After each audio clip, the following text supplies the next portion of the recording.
Bien, ahora vamos a continuar con lo que sería la farmacodinamia, que es aquello que el fármaco está produciendo dentro del organismo, o sea, cómo interactúa el fármaco una vez que llega a su sitio de acción y qué produce a nivel del organismo. Generalmente esto se observa o el nivel de análisis al que nos estamos refiriendo es el nivel de análisis más molecular. Celular, molecular, puede ser las dos cositas. Bien, nosotros lo que vamos a ver principalmente, ustedes van a ver en el texto que por ahí tienen otras diferencias entre agonistas puros o indirectos, pero bueno, vamos a quedarnos principalmente con la diferencia entre agonista y antagonista. Antes de yo tomar un medicamento, lo que yo voy a tener es que mi célula va a tener ciertos receptores para ciertas sustancias químicas endógenas que están dentro del organismo.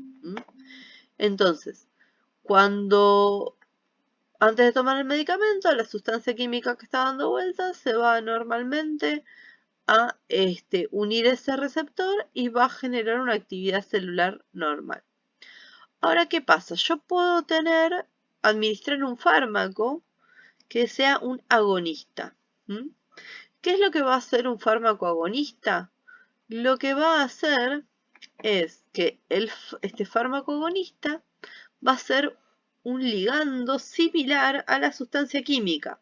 O sea, ligando quiere decir, o sea, cualquier molécula que se une al receptor. O sea, también la sustancia química y el fármaco son ligandos, pero la diferencia entre la sustancia química endógena es que es un ligando endógeno y el fármaco es un ligando exógeno. O sea que viene de afuera, o sea, yo lo administro de afuera. Bien, entonces, ¿qué es lo que va a pasar? Es que este fármaco agonista se va a unir también a ese receptor y va a tener como consecuencia un incremento de la actividad celular. O sea, va a generar una respuesta. ¿Qué es lo que sucede? O sea, ¿pero qué pasa? Es que muchas veces es mayor a la que producía la sustancia química en condiciones normales. Ahora después lo que tengo es el fármaco antagonista, que lo que va a hacer es inhibir, o sea, va a unirse al receptor y lo que va a hacer es impedir que la sustancia química endógena que está dando vueltas por el organismo se una a estos receptores. Entonces lo que hace es que se inhiba la actividad celular. Entonces, ahora vamos a ir viendo diferentes ejemplos, pero vamos a ir profundizando un poco, pero básicamente esta es la diferencia entre agonista y antagonista. Agonista es aquel que aumenta la actividad de la célula cuando se une al receptor y el antagonista es como una especie de tapón, está muy bueno como lo pusieron en esta imagen, una especie de tapón del receptor que evita que la sustancia química que suele unirse a ese receptor se una y produzca la actividad celular normal o la respuesta celular normal. Bien, ahora, los fármacos pueden tener diferentes efectos. Un efecto puede ser que aumente la producción de neurotransmisores. Entonces, lo que sucede es que se aumenta tanto la síntesis como la liberación de neurotransmisores por la inyección de un precursor. En este caso, ese fármaco actúa como agonista. Esto es lo que sucede con un fármaco que se utiliza para el tratamiento de Parkinson, que es la L-Dopa, que lo que hace es aumentar la producción de dopamina. Lo que sucede en la enfermedad de Parkinson es que hay una disminución. Ustedes ven acá, esto muestra cómo es la condición normal, donde hay suficiente cantidad de dopamina, se libera y esto genera una señal fuerte. Mientras que en la enfermedad de Parkinson hay una disminución, una depresión de la cantidad de dopamina y esto hace que esa neurotransmisión sea débil y eso genera todos los efectos, los efectos a nivel motores que tiene el Parkinson, porque uno de los roles de la dopamina tiene que ver con el control del movimiento. Entonces, ¿qué es la L-Dopa? La L-Dopa es un precursor que está implicado en lo que sería la síntesis de dopamina. En la enfermedad de Parkinson, o sea, lo que sucede es que por alguna razón no se está produciendo dopamina, pero el mecanismo está intacto. O sea, por alguna razón no se puede pasar de la tirosina a la dopamina. Entonces lo que hace la L-Dopa, o sea, al administrarle yo L-Dopa, es darle como los ingredientes a la célula para que produzca dopamina. Entonces eso es lo que va a estar haciendo este fármaco agonista. Va a aumentar, o sea, va a estar interfiriendo, o sea, va a estar jugando acá en lo que sería la producción del neurotransmisor y va a aumentar la síntesis de ese neurotransmisor. Bien, después hay otros neurotransmisores que van a afectar, van a tener un efecto en lo que será el almacenamiento y la liberación de neurotransmisores. Si nosotros tenemos que, o sea, nosotros lo que sabemos es que los neurotransmisores se sintetizan a partir de enzimas. Si yo tengo un fármaco que inactiva esta enzima, lo que va a hacer es impedir la síntesis de ese neurotransmisor. Lo que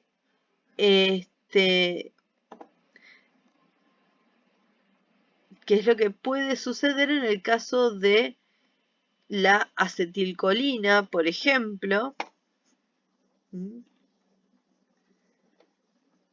Es que nosotros cuando se libera acetilcolina al espacio sináptico, tenemos una enzima que es la acetilcolinesterasa que lo que produce es una separación entre lo que sería la colina y el acetato, que son dos partes que producen la acetilcolina.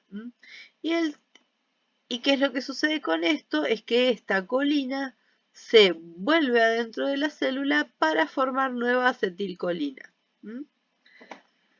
Bien, entonces, ¿qué es lo que sucede? Si yo inhibo esta acetilcolinesterasa y no produzco y no degrado la acetilcolina en colina y acetato, lo que me va a pasar es que yo no voy a poder seguir produciendo acetilcolina porque me va a faltar colina. Bien. Hay otros fármacos que lo que van a hacer es bloquear moléculas encargadas de transportar el neurotransmisor hacia las vesículas para el almacenamiento. Acá nosotros veíamos que va a haber un transportador que va a estar encargado de transportar la colina hacia dentro de la célula, pero para otros neurotransmisores lo que sucede es que aquellos neurotransmisores que no se utilizan son vueltos a incorporar en la célula a través de transportadores. Bien, entonces lo que pasa con estas moléculas se unen en un lugar específico del transportador de las membranas de la vesícula y lo inactivan. O sea, se unen a esa... O sea, el transportador es una especie de compuerta que se abre y chupa las moléculas que está encargado de chupar. Entonces, si yo agarro y esa molécula se une al sitio de acción de ese transportador, esa compuerta va a estar cerrada y no va a permitir la entrada de ese neurotransmisor. Ahora, lo que va a suceder es que cuando se abran las vesículas no van a tener nada que liberar porque no se reincorpora ese neurotransmisor y esto va a tener un efecto de antagonismo. Entonces, lo que va a generar una disminución de la respuesta de esa célula. Bien. Otros fármacos van a actuar como antagonistas impidiendo la liberación del neurotransmisor del botón sináptico. Lo que van a hacer es inactivar aquellas proteínas responsables de la fusión de las vesículas sinápticas con las membranas sinápticas. Bien.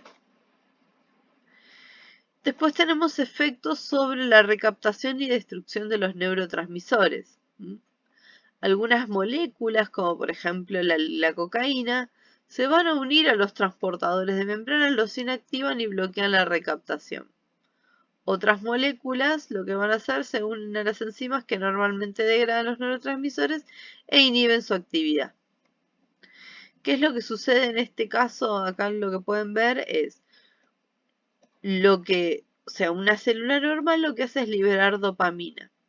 La cocaína lo que hace es, lo que veníamos hablando recién, es que va a bloquear este transportador de dopamina, que es el transportador DAT.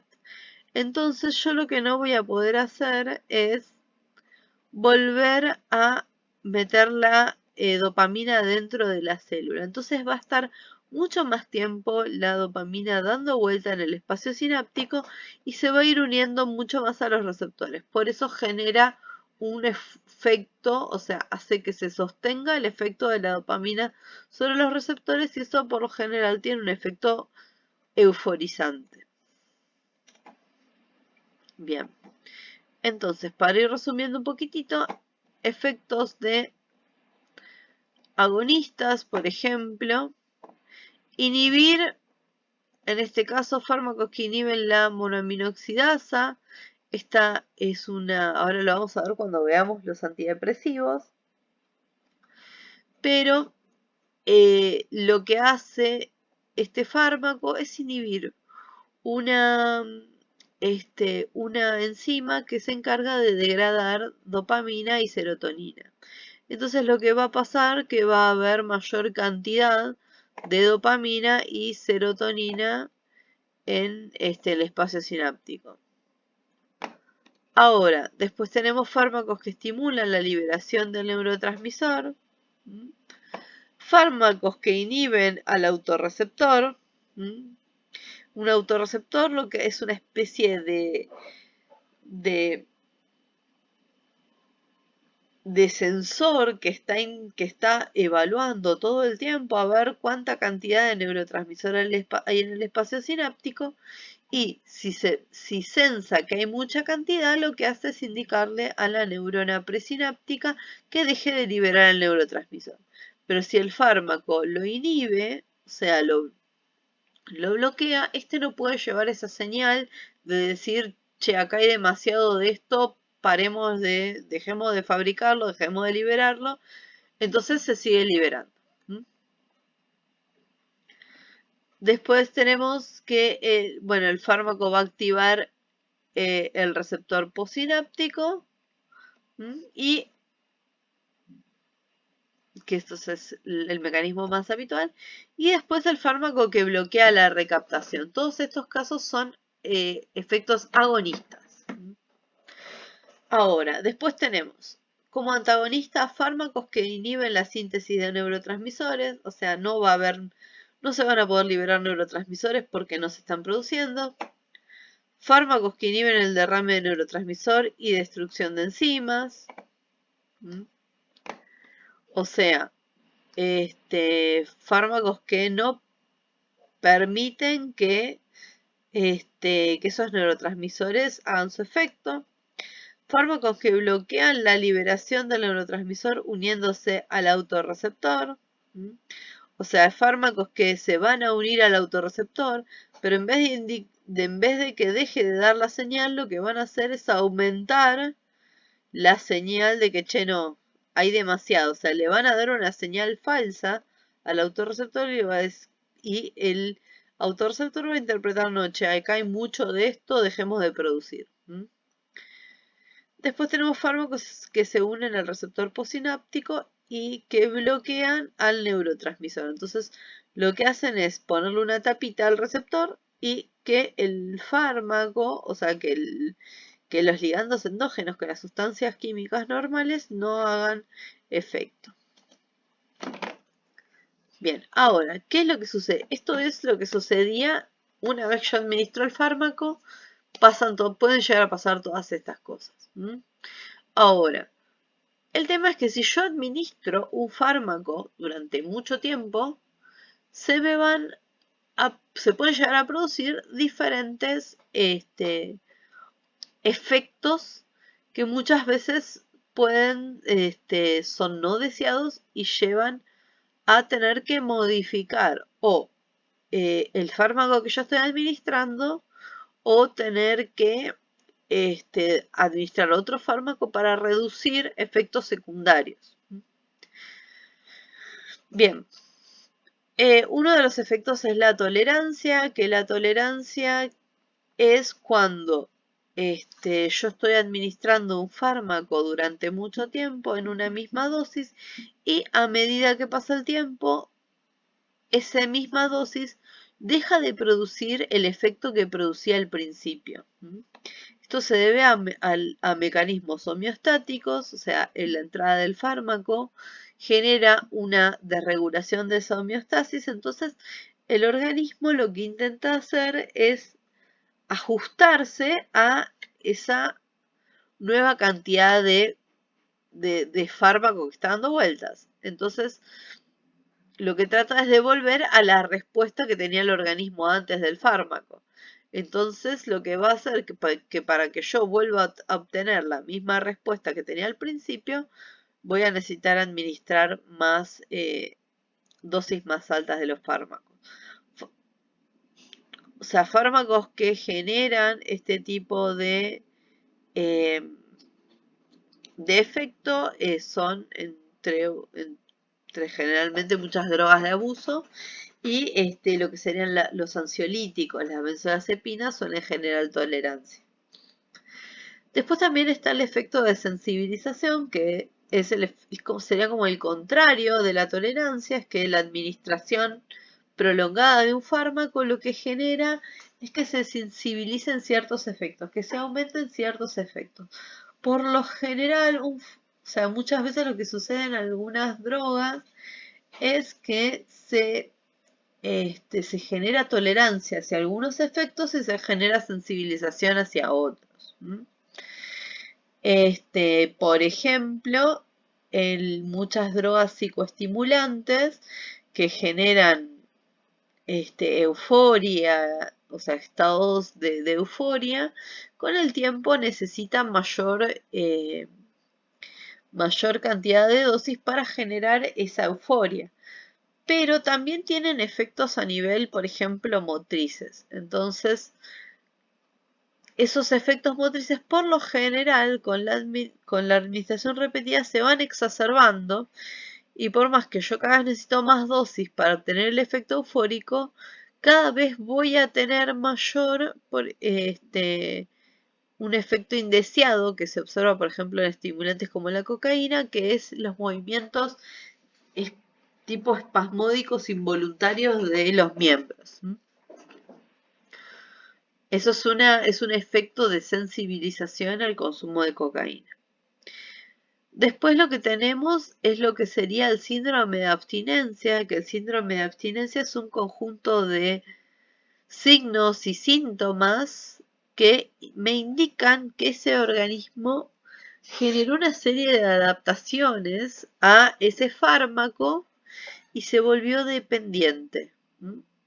O sea, la administración repetida de un fármaco generó ciertas modificaciones que hacen que cuando yo retiro el fármaco de forma abrupta, se generan un montón de síntomas y signos que a la persona le producen mucho malestar.